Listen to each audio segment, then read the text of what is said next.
ഏഴോളം വരുന്ന എമിറേറ്റുകളുടെ ഒരു കൂട്ടായ്മയാണ് UAE എന്ന് പറയുന്ന ഒരു വലിയ ഫെഡറേഷൻ. അതിൽ നിന്ന് ഷാർജ പിന്മാറുകയാണ്. UAEയിൽ നിന്ന് ഷാർജ പിന്മാറുകയാണ്. ഈ വാർത്ത പ്രചരിപ്പിക്കുന്നത് മറ്റാരുമല്ല, പാകിസ്ഥാനാണ്. അതുകൊണ്ട് തന്നെ ഇതിനെന്തെങ്കിലും ഒരു വാസ്തവമുണ്ടോ? ഈ കഴിഞ്ഞ ദിവസം സമൂഹ മാധ്യമങ്ങളിലും അതുപോലെ പാകിസ്ഥാനിലെ മുഖ്യധാരാ മാധ്യമങ്ങളിലും വന്ന ഒരു വാർത്തയാണ് യുണൈറ്റഡ് അറബ് എമിറേറ്റ്സ് എന്ന രാജ്യത്തു നിന്നും അതിൻ്റെ ഭാഗമായ ഷാർജ അതിൽ നിന്നും വിഘടിച്ചു പോവുകയും ഷാർജ റിപ്പബ്ലിക് ഓഫ് ഷാർജ എന്ന പുതിയ രാഷ്ട്രമായിട്ട് പ്രഖ്യാപിക്കുകയും ചെയ്യപ്പെടുന്നു എന്നുള്ളത്. ഈ വാർത്തയെ വിശ്വസിക്കാനായിട്ട് യാതൊരു ന്യായങ്ങളും കാണുന്നില്ല. കാരണം ഈ കുറച്ച് ദിവസങ്ങൾക്ക് മുമ്പ് മാത്രം ഷാർജ UAEയുടെ ഭാഗമാണെന്നുള്ളത് ഷാർജയുടെ സുൽത്താനായിട്ടുള്ള Sheikh Sultan bin Muhammad Al Qasimi അസന്ദിഗ്ധമായിട്ട് പ്രഖ്യാപിച്ചിരുന്നു. പക്ഷേ Sheikh Sultan bin Muhammad Al Qasimi ചില കാര്യങ്ങളിലെങ്കിലും മറ്റ് UAE ഭരണാധികാരികളെക്കാൾ കൂടുതൽ യാഥാസ്ഥിതികത്വം ഉള്ള ഒരു ഭരണാധികാരിയാണ്. ഷാർജ എന്ന രാജ്യം മലയാളികൾക്കൊക്കെ സുപരിചിതമാണ്. ഈ കഴിഞ്ഞ കുറച്ച് വർഷങ്ങൾക്ക് മുമ്പ് ഷാർജയിലെ സുൽത്താൻ ഇവിടെ തിരുവനന്തപുരത്ത് എത്തുകയും പിണറായി വിജയന്റെ ഭാര്യ അദ്ദേഹത്തിനൊരു സമ്മാനമൊക്കെ കൊടുക്കാനായിട്ട് ചെന്നു എന്നൊക്കെയുള്ള വാർത്തകളൊക്കെ നമ്മൾ മാധ്യമങ്ങളിലൊക്കെ വായിച്ചു. ഷാർജ ടു ഷാർജ എന്നാണെന്ന് തോന്നുന്നു ഒരു മലയാളം സിനിമയൊക്കെ ഉണ്ട്. ഷാർജ പലപ്പോഴും ദുബൈയിൽ താമസിക്കുന്ന ആൾക്കാർ ചെലവ് കുറഞ്ഞ, താരതമ്യേന ദുബൈയെ അപേക്ഷിച്ച് ചെലവ് കുറഞ്ഞ താമസ സ്ഥലങ്ങൾ ലഭ്യമായിട്ടുള്ള, എന്നാൽ ദുബൈയോട് ചേർന്ന് കിടക്കുന്ന ഷാർജയിൽ പോയിട്ട് താമസിക്കുകയും പിന്നീട് എല്ലാ ദിവസവും ഷാർജയിൽ നിന്നും ദുബൈയിലെത്തി ജോലി ചെയ്തിട്ട് മടങ്ങുകയും ചെയ്യും എന്നൊക്കെ ഉള്ളത് നമുക്ക് എല്ലാവർക്കും അറിയാവുന്ന ചില സത്യങ്ങളാണ്. ഇപ്പോൾ ഈ ഇറാൻ യുദ്ധം തുടങ്ങിയതിനു ശേഷം UAE ലക്ഷ്യം വെച്ചുകൊണ്ടാണ് ഇറാൻ വളരെ കൃത്യമായി ആക്രമണം നടത്തുന്നത്. അതിനിടയ്ക്ക് സൗദിയുമായിട്ട് UAEക്ക് ചില അഭിപ്രായ വ്യത്യാസങ്ങളുണ്ടായി. ഒന്നാമത്, യമനിൽ നടക്കുന്ന ഹൂതി വിരുദ്ധ യുദ്ധത്തിന്റെ നേതൃസ്ഥാനം പൂർണ്ണമായിട്ടും ഇപ്പോൾ സൗദിക്കാണ്. നേരത്തെ ഒരു വിഭാഗത്തിന്റെ നേതൃസ്ഥാനം ഹൂതികൾക്കെതിരെ യുദ്ധം ചെയ്തുകൊണ്ടിരുന്ന ഒരു വിഭാഗത്തെ സപ്പോർട്ട് ചെയ്തിരുന്നത് UAE ആയിരുന്നു. ചില കാര്യങ്ങളാൽ UAE, സൗദി എന്നീ രാജ്യങ്ങൾ തമ്മിലുള്ള ഒരു ബന്ധത്തിന് ചെറിയ ഉലച്ചിൽ ഈ അടുത്ത കാലത്തായിട്ട് സംഭവിച്ചിട്ടുണ്ട്. അവര് ഗൾഫ് കോർപ്പറേഷൻ കൗൺസിലിലെ സഹോദര രാഷ്ട്രങ്ങളാണെന്നൊക്കെ ഉള്ളത് ശരി തന്നെ. പക്ഷേ എണ്ണയുടെ ഉൽപ്പാദനത്തെ സംബന്ധിച്ചിട്ടുള്ള ഓയിൽ ഉൽപ്പാദനത്തിന്റെ കോട്ടകളെ, ഒപ്പക്കിലെ കോട്ടകളെ സംബന്ധിച്ച് സൗദി ആവശ്യപ്പെടുന്ന ഒരു കുറവുകൾ എണ്ണ ഉൽപ്പാദനത്തിൽ, അതായത് ക്രൂഡ് ഓയിൽ ഉൽപ്പാദനത്തിൽ വരുത്തുന്നതിൽ UAEക്ക് ചില വിമുഖതകൾ, UAEയുടെ സാമ്പത്തിക താല്പര്യങ്ങൾക്ക് എതിരാണവ. അതിനാൽ UAE ഒപ്പക്കിൽ നിന്നും ഈ കഴിഞ്ഞ ദിവസം പിന്മാറിയിരുന്നു. നമ്മളതൊരു വാർത്ത ചെയ്തിരുന്നു ഈ കഴിഞ്ഞ ദിവസം. ചുരുക്കി പറഞ്ഞാൽ ചില അഭിപ്രായ വ്യത്യാസങ്ങൾ GCCയിൽ നിലനിൽക്കുകയും അങ്ങനെ നിലനിൽക്കുമ്പോൾ UAEയുടെ ശക്തി ചോർത്തിക്കളയാനായിട്ട് ചിലർ ഒരുമിക്കുകയും ചെയ്തതായിട്ടൊക്കെയുള്ള വാർത്തകൾ ചിലയിടത്തൊക്കെ വന്നിട്ടുണ്ട്. പാകിസ്ഥാനെ കൂടാതെ സൗദി അറേബ്യയും തുർക്കിയും സൊമാലിയയും ഇത്തരം വാർത്തകൾ പ്രചരിപ്പിക്കുന്നതായിട്ട് ചില വാർത്തകൾ അന്താരാഷ്ട്ര മാധ്യമങ്ങളിൽ വരുന്നുണ്ട്. എന്തൊക്കെയായാലും ശരി, UAEയുടെ ഭരണഘടന അനുസരിച്ചിട്ട് ഇത് അത്ര എളുപ്പമല്ല. 1971 UAEയുടെ ഭരണഘടന ഈ പറയുന്ന എല്ലാ എമിറാത്തുകളിലും കൂടി ചേർന്ന് അംഗീകരിക്കുന്നത്. അങ്ങനെ അംഗീകരിക്കുമ്പോൾ ആ ഭരണഘടന പ്രകാരം 7 എമിറാത്തുകളാണ് ഒരുമിച്ച് കൂടി യുണൈറ്റഡ് അറബ് എമിറേറ്റ്സ് ഉണ്ടാക്കിയത്. ആ UAEയിൽ നിന്നും വിഘടിച്ചു പോകാൻ സാധ്യമല്ല. അതിലെ UAE ഭരണഘടനയുടെ ആർട്ടിക്കിൾ 4 അനുസരിച്ച് വിഘടിച്ചു പോകുന്നത് അനുവദനീയമല്ല. അതായത് റൈറ്റ് ടു സെസഷൻ എന്ന് പഴയ സോവിയറ്റ് യൂണിയനിലൊക്കെ ഉണ്ടായിരുന്ന ഒരു ക്ലോസ് ഉണ്ട് ഭരണഘടനയിൽ. ആ റൈറ്റ് ടു സെസഷൻ ഇവിടെ ഇല്ല എന്നുള്ളത് വളരെ വ്യക്തമാണ്. അപ്പം അതുകൊണ്ട് തന്നെ ഇങ്ങനെ ഒരു നടപടി എടുക്കുക എന്നുള്ളത് അത്ര എളുപ്പമല്ല. കാരണം റൈറ്റ് ടു സെസഷൻ ആ ഭരണഘടന ക്ലോസിലില്ല. പക്ഷേ അങ്ങനെ ആ ഫെഡറേഷനെ ഇല്ലാതാക്കുന്നത് അത്ര എളുപ്പമാണ്.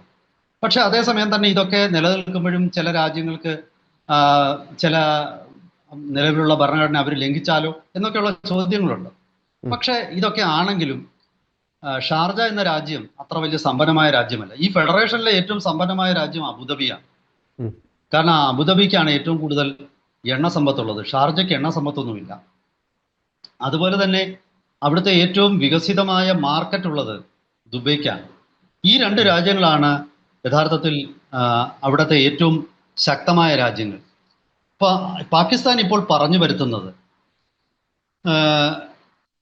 UAE ഇസ്രായേലുമായിട്ട് എടുത്ത കൂടുതൽ സൗഹാർദ്ദപരമായ ഒരു സമീപനം ഷാർജയെ സംബന്ധിച്ചിടത്തോളം ഷാർജ അംഗീകരിക്കുന്നില്ല. അതാണ് ഒരു വിഷയം അവർ പാകിസ്ഥാൻ ഉയർത്തിപ്പിടിക്കുന്നത്. അതുപോലെ തന്നെ ഇന്ത്യയും ഇസ്രായേലുമാണ് UAE-യെ ഇപ്പോൾ പല കാര്യങ്ങളിലും UAE-യുടെ വിദേശ നയങ്ങളെ സ്വാധീനിക്കുന്നതെന്ന്, അതിനോട് ഷാർജ സുൽത്താന് ഒട്ടും യോജിപ്പില്ല എന്നുമൊക്കെയുള്ള വാർത്തകളാണ് പാകിസ്ഥാനിലെ കള്ള വാർത്തകൾ എന്ന് തന്നെ ഞാൻ പറയും.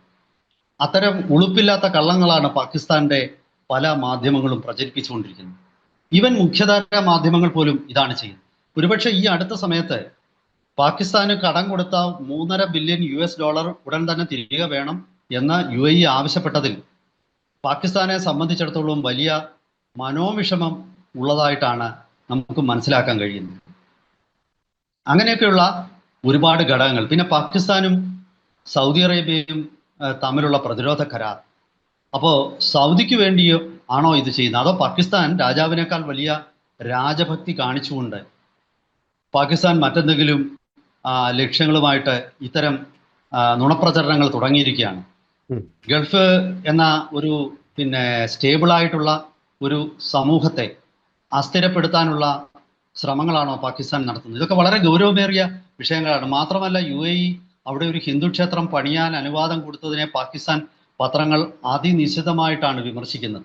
അവരെ സംബന്ധിച്ചിടത്തോളം പാകിസ്ഥാൻ വേണം ഗൾഫ് രാജ്യങ്ങളുടെ മേൽ ഏക സ്വാധീനമുള്ള രാജ്യമെന്നും ഇന്ത്യയും അവരുമായിട്ട് ഗൾഫുമായിട്ട് കൂടിയ സൗഹാർദ്ദത്തിലേക്ക് പോകുന്നത് അവർ പാകിസ്ഥാനെ സംബന്ധിച്ചിടത്തോളം ഒരു രീതിയിലും പാകിസ്ഥാന് സഹിക്കാൻ പറ്റുന്നില്ല. അങ്ങനെയൊക്കെയുള്ള ഒരുപാട് ഘടകങ്ങൾ പാകിസ്ഥാന്റെ ഈ കുപ്രചരണത്തിന് പിന്നിൽ ഉണ്ടായെന്നാണ് കരുതപ്പെടുന്നത്. മാത്രവുമല്ല, ഇറാനെ സംബന്ധിച്ചിടത്തോളം ഇറാന് UAE-യോട് ഒരു പ്രത്യേക ദേഷ്യമുണ്ട്. കാരണം ഇറാന്റെ സമ്പദ് വ്യവസ്ഥ മുഴുവൻ ആശ്രയിക്കുന്നത് UAE-യുടെ മാർക്കറ്റുകളാണ്. അവിടെ UAE ഒരുപാട് നിയന്ത്രണങ്ങൾ ഇപ്പോൾ കൊണ്ടുവന്നു. അപ്പൊ അതുപോലെ തന്നെ ഞാൻ പറഞ്ഞല്ലോ, അവിടെയുള്ള ഈ 2020 ഇസ്രായേലും ആയിട്ട് ഒപ്പുവെച്ച അബ്രഹാം അക്കോർഡ് എന്ന ഒരു ഉടമ്പടിയുണ്ട്. അതിൻ പ്രകാരം ഇസ്രായേൽ വെസ്റ്റ് ബാങ്കിൽ ഉള്ള അധിനിവേശം കുറച്ചുകൊണ്ട് വന്നാൽ ഇസ്രായേലുമായിട്ടുള്ള നയതന്ത്ര ബന്ധങ്ങൾ കൂടുതൽ ശക്തിപ്പെടുത്താൻ UAE-ക്ക് താല്പര്യമാണ്. UAE അങ്ങനെ ശക്തിപ്പെടുത്തി കഴിയുകയും ചെയ്തിരിക്കുന്നു. ഇപ്പോൾ ഇറാന്റെ ആക്രമണങ്ങളെ നേരിടാനായിട്ട് അയൺ ഡോം എന്ന മിസൈൽ പ്രതിരോധ സംവിധാനം അത് ഇസ്രായേൽ വികസിപ്പിച്ചെടുത്താണ്. അത് UAE-യിൽ സ്ഥാപിക്കാൻ ഒരുങ്ങുകയാണ് UAE. ഇങ്ങനെ മാറി വരുന്ന ജിയോ പൊളിറ്റിക്സും അതുപോലെ മാറി വരുന്ന ഈ മിഡിൽ ഈസ്റ്റിന്റെ ഇക്കോണമി, അതായത് എണ്ണ ക്രൂഡ് ഓയിൽ അടിസ്ഥാനപ്പെടുത്തിയിട്ടുള്ള ഇക്കോണമി, ഇതിൻ്റെയൊക്കെ അടിസ്ഥാനത്തിൽ പാകിസ്ഥാനെ സംബന്ധിച്ചിടത്തോളം പാകിസ്ഥാൻ മറ്റാരുടെയോ ചട്ടുകുമായിട്ട് മാറിക്കഴിഞ്ഞിരിക്കുകയാണ്. പാകിസ്ഥാനെ സംബന്ധിച്ചിടത്തോളം അവർക്ക് പൈസ കടം കൊടുത്താൽ അവർ പറയുന്ന കുറച്ചു നേരം കേൾക്കും. നമ്മുടെ നാട്ടിലൊക്കെ പഴയ കാലത്ത് ചില ചട്ടമ്പിമാരുണ്ടായിരുന്നു. ആര് കള്ളു വാങ്ങിച്ചു കൊടുത്താലും വൈകിട്ട് അവർക്ക് അനുകൂലമായിട്ട് കവലപ്രസംഗം നടത്തുകയും അവരുടെ എതിരാളികളെ ചീത്ത വിളിക്കുകയും ഒക്കെ ചെയ്യുന്ന ഒരു കവലച്ചട്ടമ്പി. ആ ഒരു കവലച്ചട്ടമ്പിയുടെ നിലയിലേക്കാണ് പാകിസ്ഥാൻ ഇന്ന് മാറിയിരിക്കുന്നത്. മിഡിൽ ഈസ്റ്റിന്റെ പല കവലകളിലും പാകിസ്ഥാൻ സൈനിക മേധാവി അസീം മുനീറും അതുപോലെ പാകിസ്ഥാൻ പ്രധാനമന്ത്രി ഷാബാസ് ഷെരീഫും ഒക്കെ ചെന്നിട്ട് അവിടെ നിന്ന് പാകിസ്ഥാന് തൽക്കാലം കടം കൊടുക്കുന്നവർക്ക് അനുകൂലമായിട്ടും പാകിസ്ഥാന്റെ കടം കൊടുക്കാത്തവരെ തെറി വിളിച്ചുമൊക്കെയുള്ള ഒരു രാഷ്ട്രീയ തന്ത്രം അവർ പ്രയോഗിക്കാൻ തുടങ്ങിയിരിക്കുകയാണ്. ഇത് ഷാർജ UAE-യിൽ നിന്ന് വിട്ടുപോവുക എന്നുള്ളത് അത്ര എളുപ്പമുള്ള കാര്യമൊന്നുമല്ല. കാരണം ഷാർജയ്ക്ക് അങ്ങനെ സ്വതന്ത്രമായിട്ട് നിൽക്കാനുള്ള വലിയൊരു സമ്പദ് വ്യവസ്ഥയൊന്നുമില്ല. ആകെപ്പാടെ $56 ബില്യൺ ആണ് അതിൻ്റെ ഇക്കോണമി, അതായത് സമ്പദ്ഘടനയുടെ സൈസ് എന്ന് പറയുന്നത്. $56 ബില്യൺ എന്ന് പറയുന്നത് ശരിക്കും പറഞ്ഞാൽ അദാനിയുടെ അസറ്റ് എന്ന് പറയുന്നത് 92 ബില്യൺ ആണ്. അംബാനിയുടെ അസറ്റ് എന്ന് പറയുന്നത് 90 ബില്യനാണ്. അതിനേക്കാളൊക്കെ വളരെ താഴെയാണ്. അപ്പം ഒരു രാഷ്ട്രം എന്നുള്ള നിലയിൽ ഷാർജയ്ക്ക് ഒരു സ്വതന്ത്ര രാഷ്ട്രമായിട്ട് നിലനിൽക്കാൻ പറ്റുമോ എന്ന കാര്യത്തിൽ എനിക്ക് സംശയമുണ്ട്. അങ്ങനെ ഒരു തീരുമാനം ഷാർജ സുൽത്താൻ ഒരു തരത്തിലും എടുക്കാൻ സാധ്യതയില്ല. പക്ഷേ ചില കാര്യങ്ങളിൽ UAE-യിലെ മറ്റു രാജ്യങ്ങൾ, ഇപ്പോൾ അബുദാബിയെ അപേക്ഷിച്ചും അതല്ലെങ്കിൽ ദുബൈയെ അപേക്ഷിച്ചും ഒക്കെ ഷാർജയ്ക്ക് വ്യത്യാസമുണ്ട്. തീർച്ചയായിട്ടും അങ്ങനെ നിലപാടുകൾ എടുക്കാനുള്ള സ്വാതന്ത്ര്യം ഷാർജയ്ക്കുണ്ട്. ഷാർജയിൽ മദ്യവിൽപ്പന നടക്കുന്നില്ല. അതുപോലെ മദ്യവിൽപ്പന എന്നപ്പോൾ അതായത് മദ്യം പൊതുസ്ഥലത്തിരുന്ന് ഉപയോഗിക്കാൻ പറ്റുന്ന ഒരു രാഷ്ട്രമല്ല. അതുപോലെ തന്നെ വസ്ത്രധാരണത്തിലുമൊക്കെ പരമ്പരാഗത രീതികൾ കുറച്ചുകൂടി സ്ട്രിക്റ്റ് ആണ് ഷാർജയുടെ നിയമങ്ങൾ. അപ്പം ഇങ്ങനെയുള്ള പല ഘടകങ്ങൾ എടുത്ത് നോക്കുമ്പോൾ കുറച്ചൊരു യാഥാസ്ഥിതിക മനോഭാവമുള്ള രാജ്യമാണ് ഷാർജ. അത് അവരുടെ ആഭ്യന്തര കാര്യം. തീർച്ചയായിട്ടും അത് ഏത് രീതിയിൽ വേണമെന്ന് തീരുമാനിക്കാനുള്ള സ്വാതന്ത്ര്യം അവർക്കുണ്ട്. പക്ഷെ അതേസമയം തന്നെ ഒരു രാജ്യം എന്നുള്ള നിലയിൽ എണ്ണ സമ്പത്തോ അതല്ലെങ്കിൽ അതുപോലെയുള്ള ഒരു വലിയ മാർക്കറ്റോ ഇല്ല. പക്ഷേ ഗൾഫിലെ കുറച്ച് വ്യവസായങ്ങൾ സ്ഥിതി ചെയ്യുന്ന ഷാർജയിലാണ്. അത് ഞാൻ മറക്കുന്നില്ല. എനിക്ക് തോന്നുന്നു ഏതാണ്ട് ഒരു 2500 ചതുരശ്ര കിലോമീറ്റർ മാത്രം വലിപ്പമുള്ള ഒരു ചെറിയ രാജ്യമാണ്. അവരെ വഴിതെറ്റിക്കാനായിട്ട് നടത്തുന്ന ഇത്തരം ശ്രമങ്ങൾ തീർച്ചയായിട്ടും അവരോടുള്ള സ്നേഹം കൊണ്ടല്ല, അവരെ കുഴിയിൽ ചാടിക്കാനാണ് എന്നുള്ളതാണ്. ഇങ്ങനെ ഒരു തീരുമാനം ഷാർജ എടുക്കില്ല എന്ന് തന്നെ നമുക്ക് പ്രതീക്ഷിക്കാം. വരും ദിവസങ്ങളിൽ ഈ വിഷയത്തിൽ കൂടുതൽ അപ്ഡേറ്റ്സുമായിട്ട് നമുക്ക് പ്രേക്ഷകരെ സമീപിക്കാം. അതുവരെ എല്ലാവർക്കും നമസ്കാരം.